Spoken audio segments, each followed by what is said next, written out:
A halin da ake ciki kuma Isra'ila ta ce tana kai wasu sababbin jerin hare-hare ta sama a kan babban birnin Iran ɗin Tehran.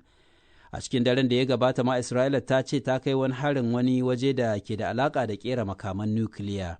Iran ɗin dai ta kafe cewa shirinta na nukiliya ba na ƙera makamai ba ne, na ayyuka ne na ci gaban ƙasa na zaman lafiya. An kai hare-haren ne na baya-bayan nan dai yayin da Firaministan Isra'ila Benjamin Netanyahu ke cewa ƙasarsa na gagarumar illa ga rundunar sojin juyin juya hali ta Iran. To rundunar sojin Amurka ko ta ce wani jirgin samanta da ke shayar da jiragen yaƙi mai ya faɗi a yammacin Iraki. A wasu sanarwa da hedikwatar sojin ta fitar ta ce ba wai jirgin ya faɗi ba ne a sanadin harbi daga abokan gaba ko kuma kuskuren harbi daga ƙawayen Amurka ba. Sanarwar ba ta bayar da rahoton waɗanda suka mutu ko suka ji rauni a haɗarin ba, amma kuma ta ce ana ƙoƙarin kaiwa ga inda jirgin ya faɗi. Iran's military claimed on state TV that an allied Iraqi group had... To sai dai wakilin BBC ya ce rundunar sojin Iran ta yi kirari a tashar talabijin ta ƙasar cewa wata ƙungiya ƙawarta da ke Iraki ita ta kai hari kan jirgin da makami mai linzami inda ta kashe dukkanin mutanen da ke cikinsa. Wani jirgin na biyu kuma da ke aikin samar da man ga jiragen yaƙi ya yi sauƙar gaggawa lafiya a Isra'ila a cewar Amurka. A halin da ake ciki kuma sabon shugaban Macron na Faransa ya ce an kashe wani sojin ƙasarsa a wani harin jirgin sama mara matuki da aka kai a Erbil a yankin Kurdistan mai kwarya-kwaryen cin gashin kai a Iraki, ya kuma ce wasu sojojin da dama sun ji rauni. Isra'ila ta umarci al'ummar wani yanki na kudancin Lebanon da su gaggauta barin yankin, wanda kusan ya ninka biyu wuraren da tun da farko ta tashi mutane. Ministan tsaron ƙasar ya umarci sojoji da su yi shirin faɗaɗa ayyukansu a cikin Lebanon a yakin da suke da ƙungiyar Hezbollah da Iran ke mara baya. Hare-haren sama da Isra'ila ke kaiwa a babban birnin Beirut ya ci gaba sun ci gaba har da kewaye da ma harabar wata jami'a inda suka kashe daraktan kimiyya da kuma wani farfesa a jami'ar. Hukumomin Lebanon ɗin da sun ce Isra'ila ta kashe sama da mutum 600 tare da raba sama da 800 da gidajensu. To labaran duniyar na zuwa muku ne daga sashen Hausa na BBC. Gwamnatin Amurka ta ce wani mutum da ya kara wata babbar mota a wani wajen bauta na addinin Yahuda ɗan ƙasar Lebanon ne, kuma ana ci gaba da gudanar da bincike a kan dalilin hakan. An bayyana mutumin a matsayin Ayman Muhammad Ghazali mai shekara 41. Take a wurin jami'an tsaro dai suka harbe shi. Wasu kafafen yada labarai na Amurka na bayar da rahoton cewa an kashe da dama daga cikin iyalan gidansu wannan mutumin a wani hari da Isra'ila ta kai ta sama a kwanan nan. Hukumar binciken manyan laifuka ta Amurka FBI ta bayyana harin da mutumin ya kai a matsayin na ƙiyayya ga al'ummar Yahudawa. Amurka ta bayar da umarnin sayar da man Rasha na wucin gadi da cewa ta yi hakan ne da nufin magance karanci da tsadarsa a duniya. Wakiliyar BBC ta ce masu sayan man na jin raɗaɗin tashin, kuma bayan hakan ma a ƙarshe zai shafi farashin sauran kayayyaki.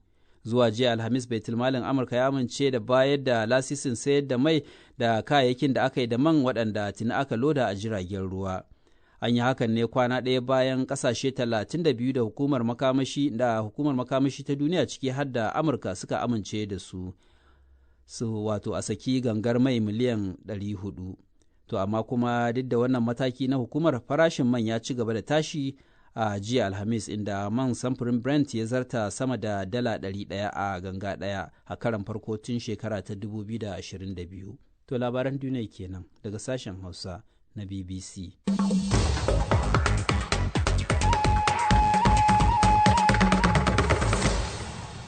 To sai kuma rahotannin da muke tafa da su.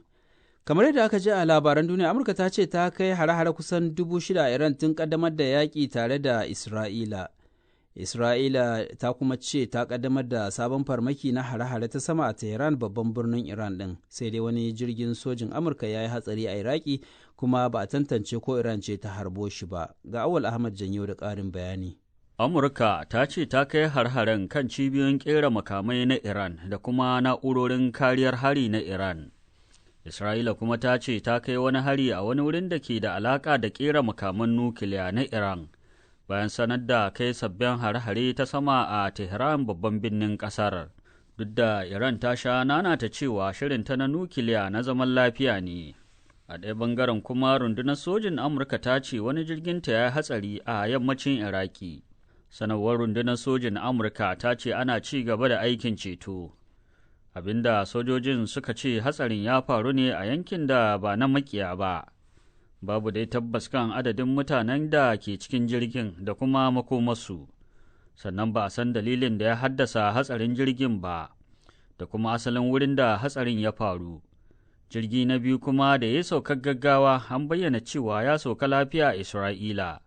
Shugaba Emmanuel Macron kuma ya ce an kashe sojan Faransa ɗaya a wani harin jirgi mara matuƙi da aka kai yankin Kurdistan mai cin gashin kansa na Iraki.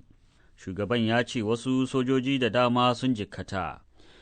Awal Ahmad Janyau kenan da wannan rahoto. To akan wannan batu dai na yakin na Iran, ƙungiyar kare haƙƙin ɗan adam ta Amnesty International ta yi kira ga hukumar tsaro ta farin kaya a Najeriya ta DSS da ta saki matasan da ta tsare kan zargin yin wasu kalamai kan Amurka da Isra'ila akan yakin da suke da Iran ɗin. Ƙungiyar ta Amnesty ta ce ci gaba da tsare matasan da kuma kama 'yan Najeriya akan wannan batu don kawai sun bayyana ra'ayinsu a kafafen sada zumunta ba komai bane illa take musu haƙƙinsu na faɗin albarkacin baki da kundin tsarin mulkin ƙasar ya ba su.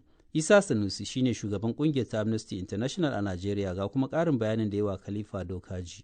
Cikin 'yan sati 2 zuwa 3 da suka gabata an kama wani matashi a Kaduna akan cewa yana rubuce-rubuce dangane da Isra'ila da shugaban Isra'ila. Sannan daga baya kuma sai muka ji labari a ranar Juma'a da ta gabata an kama shi ma wani matashi. Sannan bayan nan muka samu labari akwai wani matashi ya ce ya ɗan yi rubuce-rubuce akan yakin da ake yi yanzu tsakanin Isra'ila da Amurka da Iran. Shi ma wai DSS sun gayyace shi. To waɗannan abubuwa sun tada mana hankali domin suna nuna akan cewa gwamnatin Najeriya tana nema ta shiga abin da bai shafe ta ba. Ba kwa ganin cewa ko kalaman nasu da suke yi ne kamar ya wuce makaɗi da rawa? Ai ba wani maganganun da suka yi, ba wani wuce makaɗi da rawa da suka yi.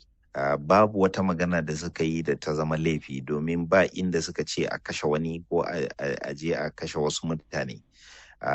Kuma idan ka tuna wannan duk abubuwan magana ce da ake yin ta a social media. Idan har za a bi abin da mutane suke rubuta a social media ne a je a ce za a kama su, to kaga mutanen da za a kama ba ma a rasa inda za a zuba su. Don haka wannan ba wani abu bane, mu kawai muna ganin ana kokari ne a rufe wa mutane baki, sannan kuma ana yin abin da nuna bambanci, domin kowane bangare ana so kansa. To me yasa idan aka soki wani bangare ba a kama mutane sai in an soki wani bangare? To wannan yana nuna akan cewa babu gaskiya a ciki, babu adalci, kuma ana nuna san kai a cikin abin da ake yi.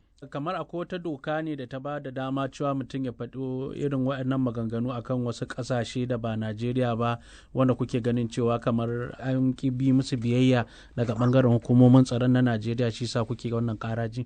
To mu muna ganin ne cewa duk ɗan adam yana da 'yanci ya faɗi ra'ayinsa.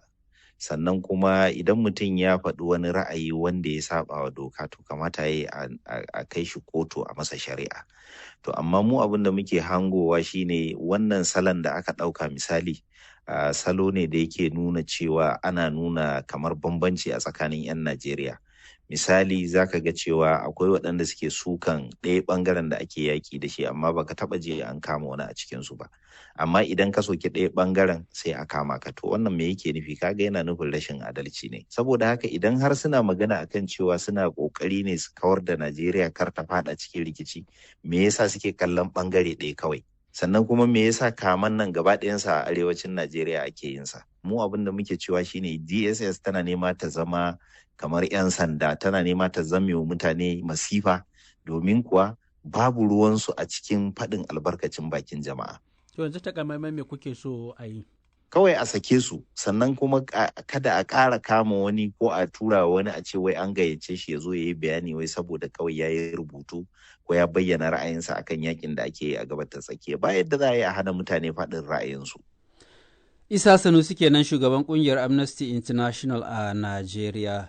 To a Najeriya ƙungiyar The Movement ta tafiyar matasa ta nuna damuwa kan jinkirin da ake yi a shari'a da ɓangaren siyasa ta kan neman rijistar jam'iyyar Access Party ya shigar. Shugabannin ƙungiyar da sun ce har yanzu babu wani hukunci kan ƙarar da suka shigar kan zargin ƙin yi musu rijista a matsayin jam'iyya, yayin da kuma babban zaben ƙasar ke ci gaba da karatowa. Comrade Ahmad Suraj shine mukaddashin shugaban kungiyar ta tafiyar matasa na Najeriya kuma ya yi wa Zahraddin Lawan ƙarin bayani. Babban abin da yake faruwa mun daɗe da filin ƙara a kotu akan kin yi mana rijista da INEC ta ƙi, sannan babban abin da ya tada mana hankali kwana-kwanan nan duba da yanayin yadda kotu take jan kafa sai ya zama na cewa akwai wata jam'iyya mai sunan National Democratic Party da ta kai ƙara a bayan mu. Yanzu haka kotu ta ba da umarni wa INEC akan a mata rijista. Kuma mu a matsayinmu na matasa masu neman yi wa kungiyar mu a rijista a matsayin jam'iyya ba mu ji daɗi ba, kuma wannan yana ƙara sawa su kansu members ɗinmu su ji cewar kamar inda suke tunanin za a musu adalci suka kai ƙara ba za su samu wannan adalcin da ya kamata ba. Amma kamar wani zai ce kamar kun yi gaggawa, watakila sha'ani na shari'a akwai buƙatar sai an ba a hankali da taka tsantsan kafin a kai ga yanke hukunci. Ku yi haƙuri zuwa wani lokaci ku gani. Ai abin da yake faruwa shine komai yana tsare a bangaren kamar ƙarƙashin doka, saboda zaka ga komai yana da lokaci. Tun lokacin da muka fara neman rijista komai an tsara shi a jadawalin yadda ya kamata a ce ya kasance, kuma wannan magana ake yi ta shekara ta 2027 za mu tsaya takara, wanda har yanzu zaɓe ya rage kusan ƙasa da shekara ɗaya, amma ana ja mana kafa. Dole hankalinmu zai tashi, kuma muna ganin ana tauyewa membobinmu wasu haƙoƙi da suke da shi wanda kundin tsarin mulki ya ba su dama akan su tsaya takara su zaɓa ko kuma a zaɓe su. Amma wani zai ce kamar akwai jam'iyyu da yawa ga sunan, ku zaɓa mana ku shiga a matsayin ku na matasa ɗin domin ku nemi duk irin shugabancin da kuke so. Matasa suna samun kalubale a duk lokacin da aka ce za su haɗu waje ɗaya kuma su shiga wata jam'iyya, wannan damammakin ba sa samu. Ko da a yanzu an ba su dama sun shiga wata jam'iyya da alkawarin za su tsaya takar